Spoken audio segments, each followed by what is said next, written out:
मैं आपके सामने तुर्की का सफरनामा लेके आ रहा हूँ। 5 लेन्स या 5 क्यूज बनी हुई हैं। टर्की गया था तो बॉस्फोरस के ऊपर से होता हुआ प्लेन जाता है, जहाज की तरफ जा रहे हैं। दोहा पहुंच चुका हूँ। मेरा बैकग्राउंड में बच्चों के लिए एक प्ले एरिया है, हर तरह के ड्रेसेस में और हर तरह के रंग नस्ल के लोग आपको इसमें चलते फिरते नजर आ रहे हैं। बिल्कुल एक टोटली डिफरेंट एम्बियंस है। इतनी ज्यादा ग्रीनरी बहुत कम एयरपोर्ट्स पे आपको देखने को मिलती है। कुछ ना कुछ चेंजेस मैं फील कर सकता हूँ इस्तांबुल लैंड करके। अस्सलाम वालेकुम व्यूअर्स, मैं आपके सामने तुर्की का सफरनामा लेके आ रहा हूँ, लेकिन डिजिटल फॉर्म में, ब्लॉग की फॉर्म में। पहले लोग किताबें लिखते थे अपने तजुर्बात नोट करने के लिए, मैं कैमरे का इस्तेमाल करूंगा। मेरे साथ आइए, मेरे साथ रहिए।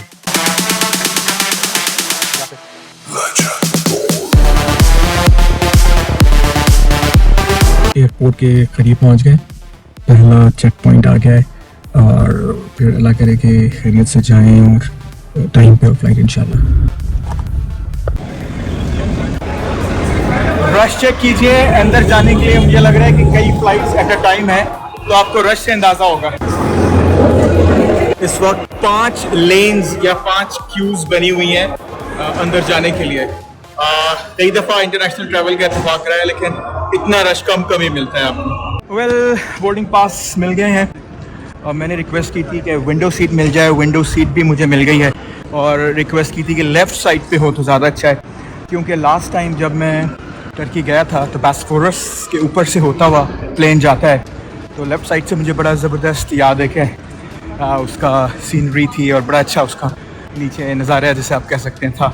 तो लेट्स सी, अल्लाह करे इस दफ़ा भी यही हो। हम जब लैंड करेंगे तो मिड डे होगा, तो होपफुली कुछ अच्छे शॉट्स आपके लिए मैं कर सकूँगा। I am done with the immigration and everything, now going towards gate A1। तकरीबन 1.5 घंटा है फ्लाइट में और इंतज़ार ही करना है सिर्फ, और कुछ नहीं करना। मेरे साथ कुछ ग्रुप मेंबर्स हैं, उन सबको भी गैदर करना है एक पॉइंट पे, ताकि हम एक दूसरे के साथ मिल सकें और इकट्ठे होके इंशाल्लाह अपनी मंजिल मकसूद तक पहुँच सकें। जहाज़ की तरफ जा रहे हैं।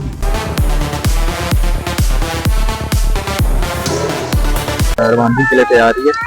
फ्लाइट अल्हम्दुलिल्लाह ऑन टाइम है, यानी कि तकरीबन 3:15 बजे टाइम था और टाइम भी हम जा रहे हैं। बच्चों ने माशाल्लाह अच्छी रौनक लगाई है। फ्लाइट में देखें क्या रहता है, एक तो बच्चों का ये होता है कि एडजस्ट होना नई जगह पे, फिर रात का वक्त, नींद खराब, वो सारी चीज़ें तो बड़ा अंडरस्टैंडेबल। रनवे पे आ गए।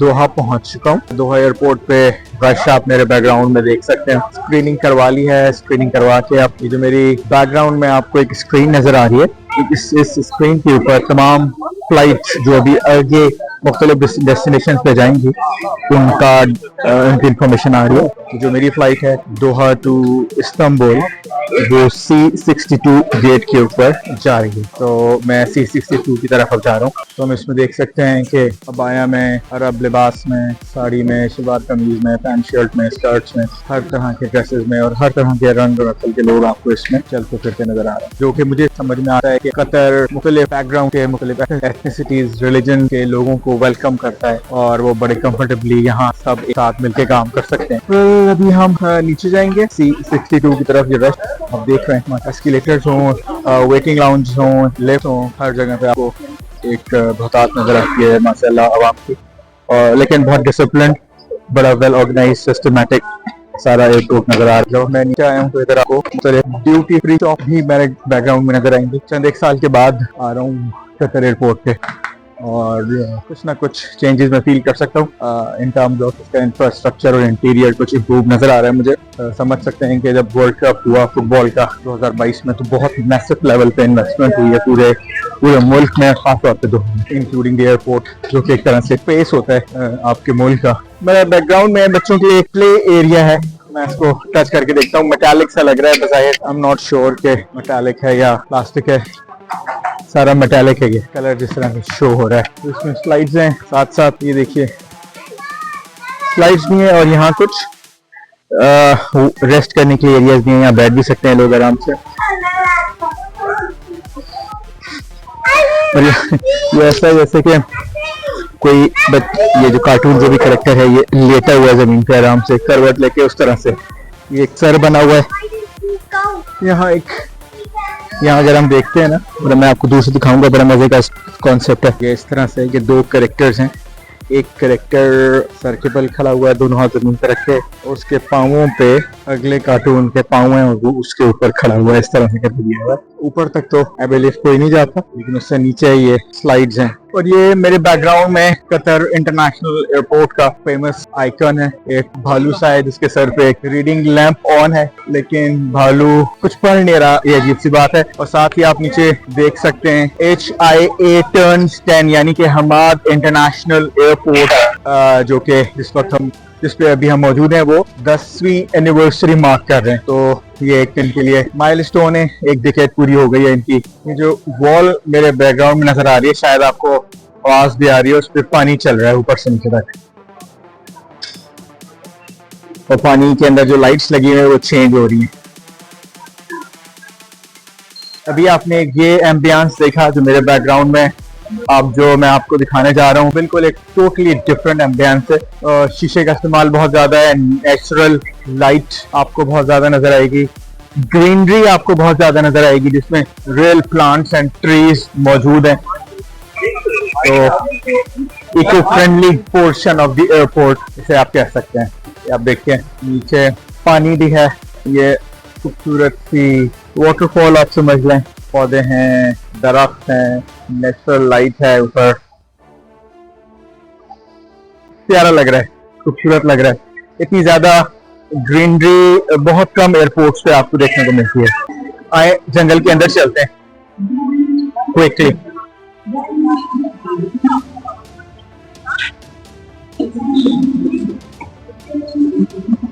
ऐसे फील है आप जैसे किसी पार्क में हैं या किसी अर्बन जंगल के अंदर है।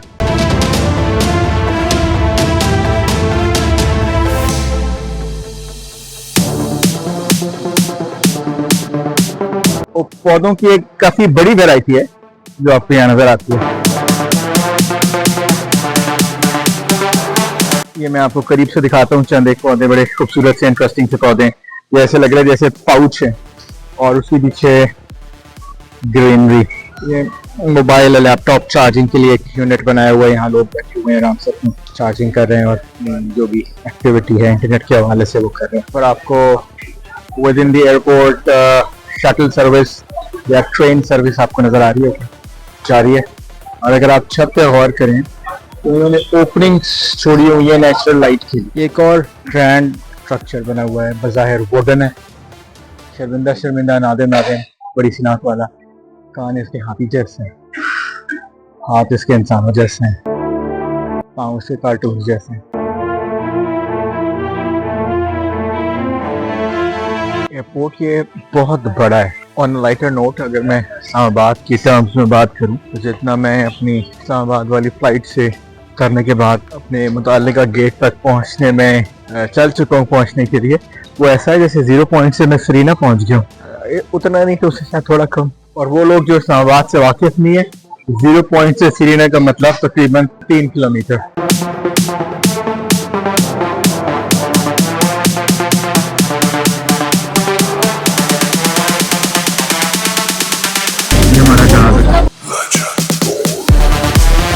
टर्की के लिए ऑन बोर्ड हो चुके हैं, लेकिन जो इस्लामाबाद में बोर्डिंग पास काउंटर पे था बंदा, उसने मेरी आधी रिक्वेस्ट मानी, और जो मानी वो भी बिल्कुल लाहासिल। वो इस तरह से कि मैंने उससे कहा कि मुझे विंडो सीट देनी है लेफ्ट साइड पे आइडियली, तो उसने मुझे इस्लामाबाद से दोहा पे विंडो सीट दे दी। लेकिन उससे आगे मेरी सिचुएशन आप देख सकते हैं कि मैं ऑलमोस्ट ट्रेन के दरमियान में, तो और जहाँ विंडो सीट मिली वहाँ वक्त ऐसा था कि रात का वक्त था, तो विंडो सीट होना ना होना कोई खास मायने नहीं रखता। लेकिन अभी दिन का वक्त है, आई वाज सो एक्साइटेड कि मैं कुछ सीन्स कैप्चर करूंगा लैंडिंग के वक्त। बहुत जबरदस्त सीन होता है इस्तांबुल एयरपोर्ट में, मैंने पहले भी लैंड किया है।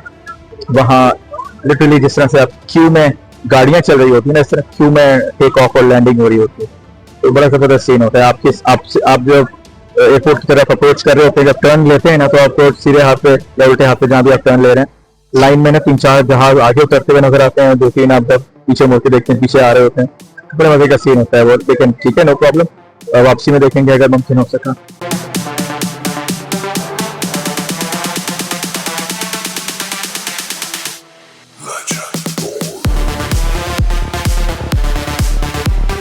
इस्तांबुल एयरपोर्ट की तरफ लैंडिंग शुरू हो चुकी है। अस्सलाम वालेकुम फ्रॉम टर्की, इस्तांबुल लैंड करके, और टेम्परेचर इस वक्त है 13 डिग्री सेंटीग्रेड और वक्त है दोपहर के तकरीबन 12:15। खूबसूरत लग रहा है, लाइटिंग की हुई उन्होंने, दरख्त है इसके पूरा, छोटी छोटी चाइनीज लाइट्स होती हैं उस तरह से की हुई। हमें जाना है एग्जिट 14 की तरफ, और एग्जिट 14 से पे हमारे जो होस्ट हैं या टूर एजेंट हैं वो मौजूद होंगे। अब मैं एग्जिट कर गया हूँ बाय द वे, तो फाइनल गेट से पहले उन्होंने पूछा कि which country are you from, तो मैंने बताया पाकिस्तान। इस तरह से कुछ ईरान और चंद एक और लोगों के भी, मुल्कों के भी पैसेंजर्स थे, तो उनको कहा कि आप काइंडली अपना जो भी सामान है उसको स्क्रीन करवा के निकलें, यानी कि जो स्कैनर होता है उससे। वहाँ ऑल्दो बिल्कुल भी टाइम नहीं लगा, जस्ट कोई बॉडी सर्च भी नहीं हुआ और स्क्रीन किया सामान और निकल गए। लेकिन कुछ मुल्क ऐसे थे जिनको वो बराह रास्त जाने दे रहे थे। मेरे ख्याल में यूरोपियन कंट्रीज़ के होंगे वो, मेरा अंदाज़ा है। यूरोपियन हो गए, अमेरिकन हो गए, ऑस्ट्रेलियन हो गए, तो भारत, ये चीज़ मैंने ऑब्जर्व की। और ये एग्जिट 14 है, और एग्जिट 14 पे मीटिंग पॉइंट है G55, जिस पे इंशाल्लाह हमारे जो रिसीव करने वाले हैं वो आ चुके हैं। ये G55 है। तो अल्हम्दुलिल्लाह सारा ग्रुप भी गैदर हो गया, सबको एक जगह पे करके, और ये हमारी ट्रैवल एजेंट की बस है। सामान रख रहे हैं।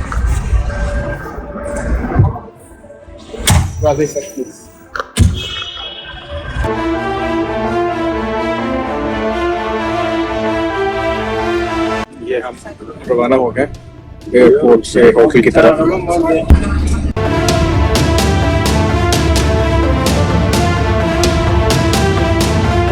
ये ट्रेन रावलपिंडी, इस्लामाबाद और कोटोहार की जो ट्रेन है ना, उससे बहुत ज़्यादा मिलता जुलता है। अगर मैं आपको दिखाता हूँ, जिस तरह कलर कहार से पहले पहले तक की जो रेंज आती है,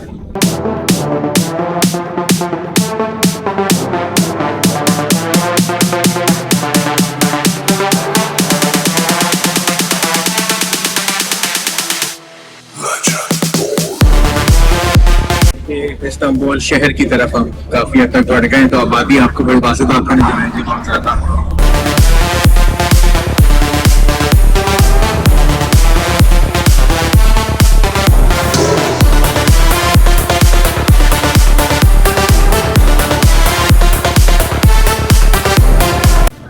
हम और पहुंच गए। ये हमारा ग्रुप है माशाल्लाह 17 लोगों का। हम खैरियत से चेक इन कर रहे हैं, अल्हम्दुलिल्लाह चीज़ें स्मूथली हो रही हैं। सारे पासपोर्ट हमने दे दिए हैं, और ये रूम्स एलोकेट कर रहे हैं। कीज ऑलरेडी उन्होंने तैयार करके रखी हुई हैं, तो hopefully with in a few minutes इंशाल्लाह हम चेक इन कर जाएंगे। तो रूम की तरफ चलते हैं जी। 3rd फ्लोर पे मेरा रूम है।